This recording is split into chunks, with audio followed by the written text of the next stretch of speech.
With it being Veterans Day, I just do want to say a quick thank you to those that have served, those that continue to serve, give us the freedoms that we have. So appreciate all the veterans. And then I think the next thing, just with injuries, I think Kane maybe alluded to it, but with Q's injury, it's certainly determined now that he'll be out for the remainder of the year. Unfortunately, just a special person in every way.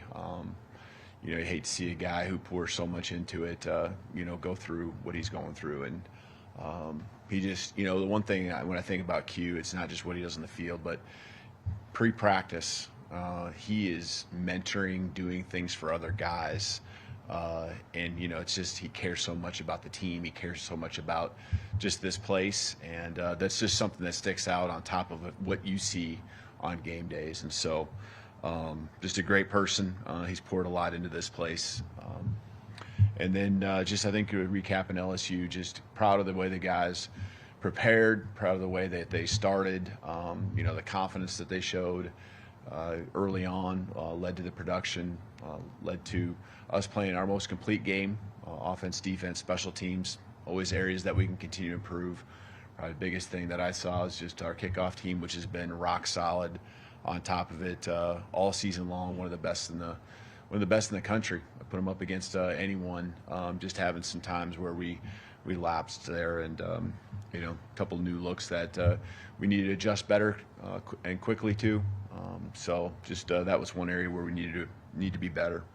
But moving forward to Mercer, extremely high quality football team, and us handling success coming off of a game or games that we've had here. It's important for us to do the right things as far as knowing no points carry over from last week.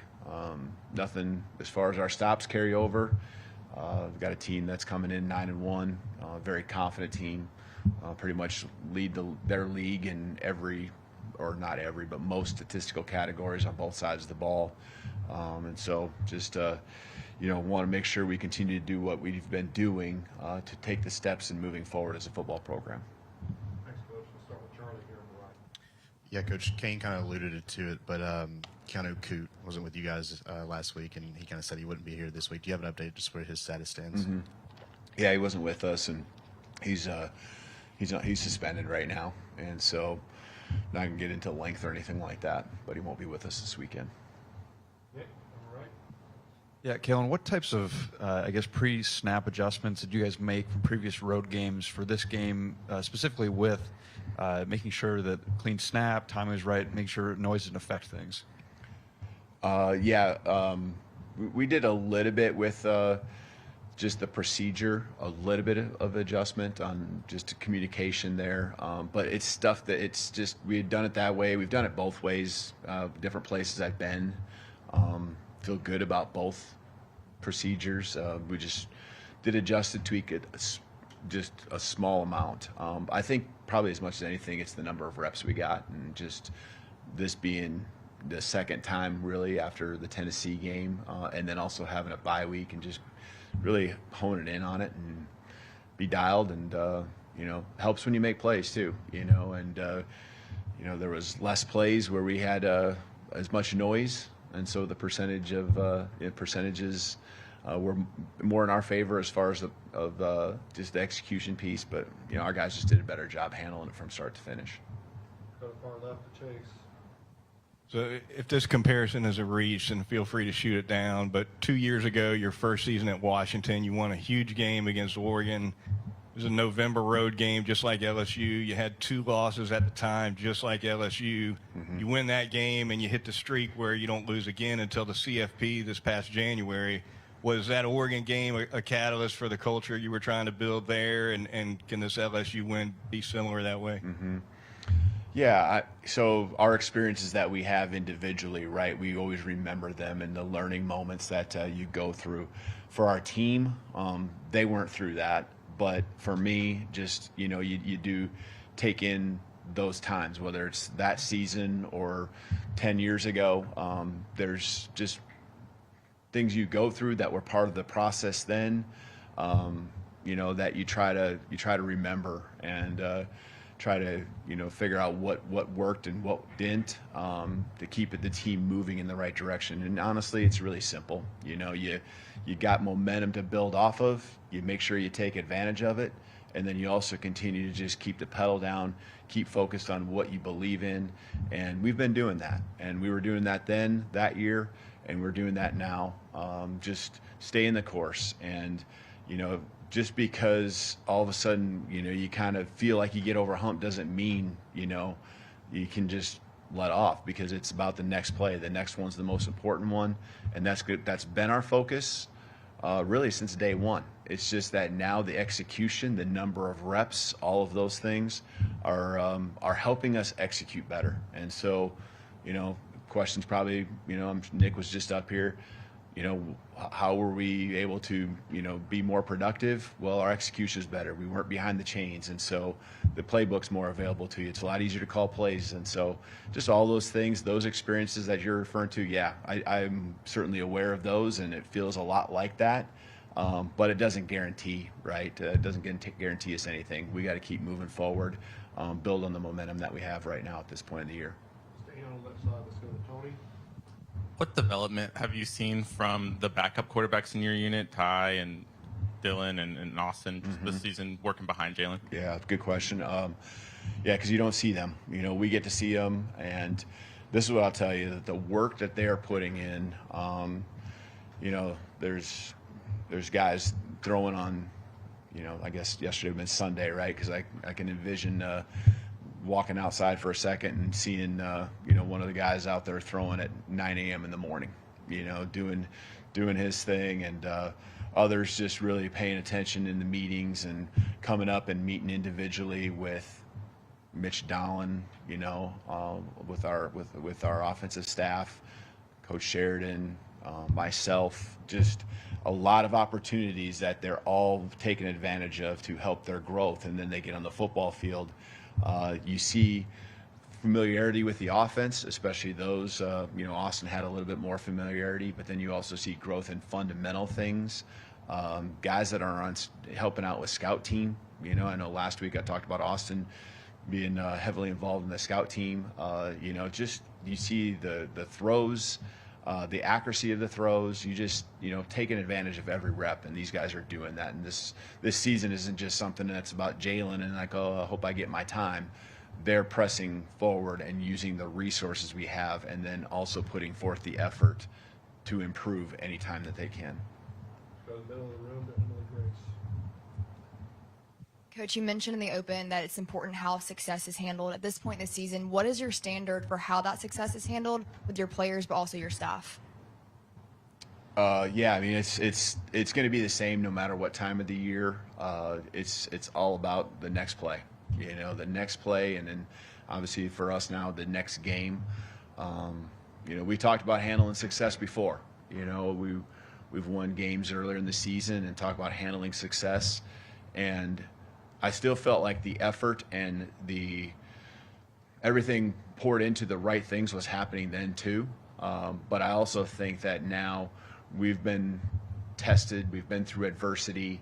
We're a little more, we've been through the battles together, and I think we understand better who we are, but we also understand better, what we can do. And, we're honing in on what our strengths are. We've continued to really focus on the weaknesses and areas that people maybe perceive as ways to get after us on both sides of the ball. And so, I think that's the whole key, is handling success is one thing, but our just continual development and growth and improvement, that's a big deal for us right now. And that's what's happened over the last 3 or 4 weeks, is that's finally coming to fruition.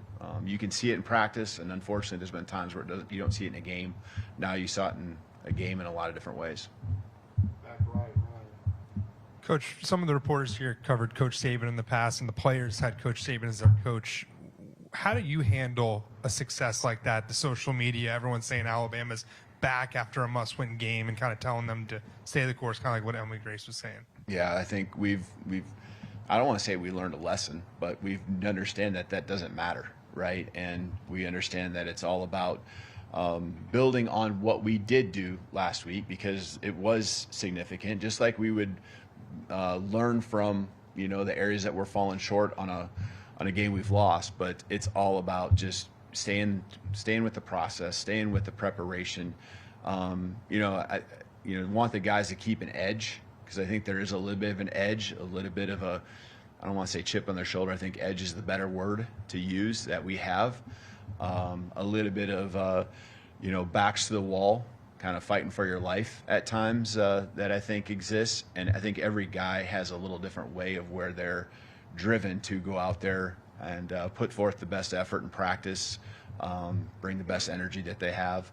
What I've really challenged the guys with is to have more and more leaders stepping up. I think I've said that in here a few weeks back, is that our young guys aren't young guys anymore. Our transfers, they're not transfers anymore. We are a full team, and we need every guy, because there's starters that now, we were just referred to Q. There's starters that aren't with us, aren't able to be on the football field due to injury. More and more guys got to step up, yes, on Saturdays, but more and more just need to step up as leaders. And the more leaders we can have that, first of all, take care of their business and bring then others that can bring the rest of the team with them. There's a lot of influence on our football team in a good way, and you can see it and feel it on the practice field, and that's where it all starts.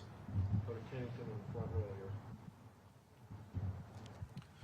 Kind of on that note, how did Devontae Smith come out of Saturday, and what did you see from Deshaun Jones filling in to his place? Yeah, good question.